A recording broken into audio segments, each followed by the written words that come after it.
आज तर अक्षरशः माझ्यावर आरोपच लावला गेले. नमस्कार मंडळी, स्वागत आहे तुमचं माझ्या एका नवीन मिनी ब्लॉगमध्ये. इथे बोलले की तू गाडी ठोकून आणली. म्हटलं नाही ना, मी गाडी ठोकली नाही. तर म्हणत मी डेंट काढून आणला आणि आणखी काम पण करून आणलेलं आहे. नंतर त्यांच्या लक्षात आलं की हिनी गाडी पार्क केली असेल आणि कोणी मागून ठोकली असेल ती.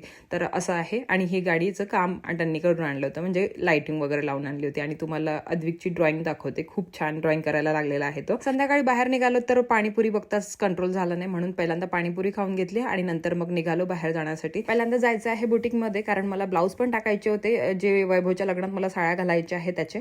आणि नंतर मग मला त्याच्या फॉल घ्यायच्या होत्या मॅचिंग, आणि त्या सगळ्या घेऊन मग मला जायचं होतं अद्विकचे कपडे घेण्यासाठी. अद्विकचे कपडे शोधण्यासाठी इतके सगळे शॉप शोधले. इथे चुन्नूमुन्नूमध्ये आलो, नंतर इतके सगळे शॉप्स जे पण फेमस शॉप आहे सगळे शोधले. फायनली TCC मध्ये आलो.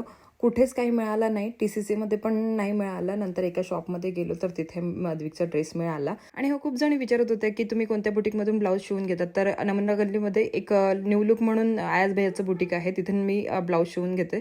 सगळं काही फिरून फिरून इतकं थकलं होतं आणि खूप गरमी सुद्धा होत होती ती, म्हणून या ब्रेव स्टेशनला आलो. कोल्ड कॉफी घेतली आणि कोल्ड कॉफी घेतल्यानंतर इतकं बरं वाटायला लागलं. आणि नंतर मग निघालो तर रस्त्यातच मला एक गोलावाला दिसला, तर म्हटलं चला गोला पण खाते.